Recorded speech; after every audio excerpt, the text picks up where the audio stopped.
بسم الله والصلاة والسلام على رسول الله وعلى آله وصحبه ومن والاه أما بعد فأعوذ بالله من الشيطان الرجيم إن الدين عند الله الإسلام وقال عز وجل ومن يبتغي غير الإسلام دينا فلن يقبل منه وهو في الآخرة من الخاسرين۔ دین اسلام اللہ رب العالمین کا پسندیدہ اور منتخب دین ہے، اور اس دین پر عمل پیرا ہونے میں انسان کی فلاح اور کامیابی مضمر ہے۔ کوئی شخص اگر دین اسلام کو چھوڑ کر کوئی دوسرا دین اپناتا ہے اور اختیار کرتا ہے تو اللہ رب العالمین کے ہاں اسے کامیابی نہیں مل سکتی۔ میں نے دو مختلف آیتیں آپ کے سامنے پڑھی ہیں۔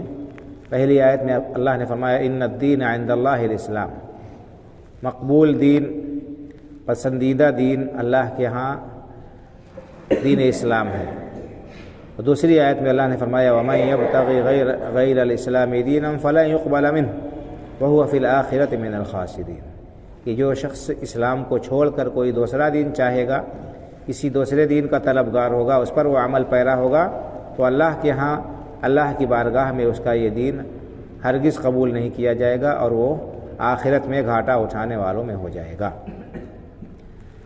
دین اسلام کی طرف رہنمائی پانا اور اسلام میں پیدا ہونا یہ انسان کے لیے سعادت اور سب سے بڑی کامیابی ہے۔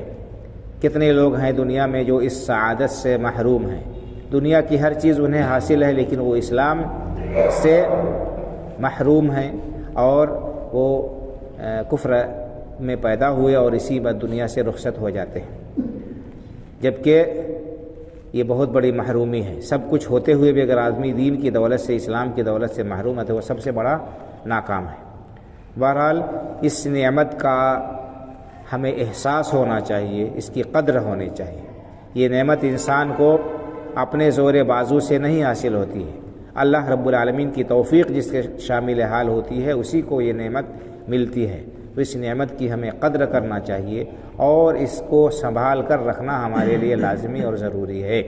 کوئی ایسا کام نہ کرے جس سے ہمارے دین پر ضرب آئے، جس سے ہمارے اسلام پر آنچ آئے، جس کی وجہ سے ہمارے اسلام کو نقصان پہنچے اور ہم جو ہے اسلام سے خارج ہو جائیں یا اللہ کے نافرمان بندوں میں شامل ہو جائیں۔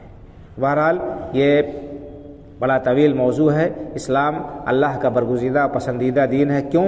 اس لیے کہ اس کے اندر بہت ساری خوبیاں ہیں اور ہر اعتبار سے یہ دین کامل اور مکمل ہے۔ عقائد کا باب ہو، اخلاق کا معاملہ ہو، معاملات کے مسائل ہوں، عبادات ہوں، ہر ایک میں اسلام نے انتہائی اعلیٰ اور بہترین اور جامع چیز ہمارے سامنے پیش کی ہے۔ ہم صرف عقائد کو دیکھ لیں کہ عقائد کے باب میں اسلام کی کتنی واضح تعلیم ہے۔ اسلام نے اپنے جیسے مخلوق اور عاجز بندوں کی بندگی سے نکال کر ایک اکیلے اللہ رب العالمین کی بندگی کی طرف ہمیں لا کھڑا کیا۔ ہمیں ایسا عقیدہ دیا ہے جس کی وجہ سے انسان اللہ واحد کی بارگاہ سے وابستہ ہوتا ہے اور اسی کو اپنا حاجت روا اور مشکل کشا سمجھتے ہوئے اسی کی بندگی کرتا ہے، اسی کے سامنے اپنا سر تسلیم خم کرتا ہے، اپنی جبین نیاز جھکاتا ہے اور تذلل اور عاجزی کا اظہار کرتا ہے۔ جبکہ آپ دیگر مذاہب اور ادیان میں دیکھ لیجئے کہ اللہ کو چھوڑ کر مخلوقات کے سامنے تذلل اور عاجزی کا انسان اظہار کرتا ہے اور مخلوقات سے ڈرتا ہے یا ان کے لیے عبادت کے مراسم کو بجا لاتا ہے۔ یہ ماتھا اور یہ پیشانی جو انسان کی سب سے اشرف اور سب سے اعلیٰ چیز ہے، اس پیشانی کو غیروں کے سامنے جو ہے جھکا کر وہ اپنی تذلیل اور تحقیر کرتا ہے۔ تو بہرحال یہ پہلو اس پر اگر ہم غور کریں ہمیں اللہ رب العالمین کی نعمت کا اندازہ ہوگا، احساس ہوگا، اور یہ اسی وقت اس نعمت کی ہم قدر کریں گے صحیح معنوں میں جب ہم اس نعمت کو سنبھال کر رکھیں۔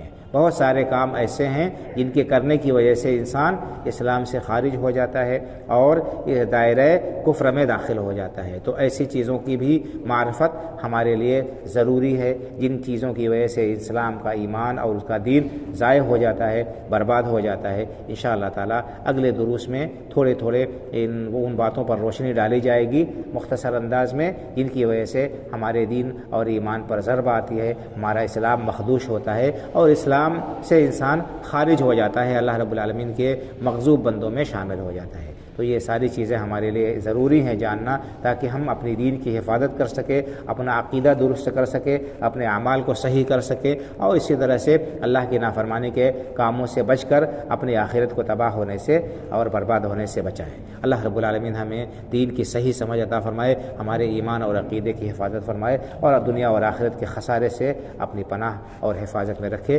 زندہ رکھے اسلام پر، اور خاتمہ ہو تو ایمان پر ہمارا خاتمہ ہو۔ آمین۔ وآخر دعوانا الحمدللہ رب العالمین، وصلی اللہ علی نبینا محمد وعلی آلہ وصحبہ اجمعین، والسلام علیکم ورحمۃ اللہ وبرکاتہ۔